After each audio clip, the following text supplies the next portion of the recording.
बिस्मिल्लाहिर्रहमानिर्रहीम। वीवर्स, ये मैंने बर्गर के लिए मैंने चिकन का कीमा बना लिया है। ये हाफ के जी से थोड़ा सा ज़्यादा मेरा कीमा है। इसको हमने चॉपर में चॉप कर लिया है। ये वीवर्स, इसके मसाले 1 टीस्पून मैंने लाल मिर्च पाउडर लिया है, 1 टीस्पून चिकन पाउडर मैंने लिया है, half tea spoon white paper, half tea spoon black pepper, और ये लहसुन का पाउडर है, हाफ टी स्पून है ये भी, और 1 टीस्पून नमक। इसमें ये हमारे बंद है, और ये मैंने ब्रेड क्रम्स रखे हुए हैं। 4 ब्रेड को मैंने फ्रेश क्रम्स बना के रखे हुए हैं। ये 1 टीस्पून मैंने soya sauce, 1 teaspoon lemon juice, ये अंडा इसमें एक जाएगा, और 2 टेबलस्पून इसके अंदर ये मैदा जाएगा।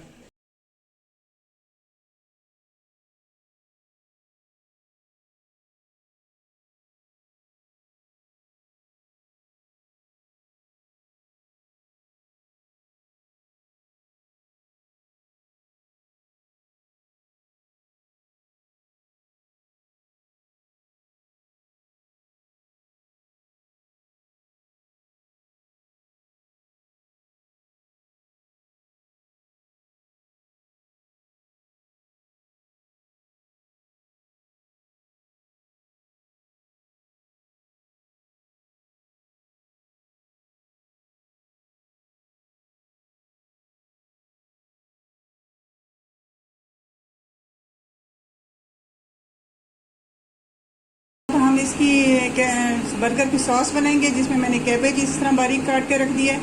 ये केचप हम डालेंगे जितना हमें ज़रूरत होगा, मायोनीज डालेंगे, ये गार्लिक सॉस है ये डालेंगे, और ये मस्टर्ड पेस्ट है। अगर आप डालना चाहते हैं, पसंद है तो आप डालें, नहीं तो आप इसको हटा सकते हैं। और लेमन जूस है 1 टीस्पून, नमक है थोड़ा सा, और थोड़ी सी काली मिर्च।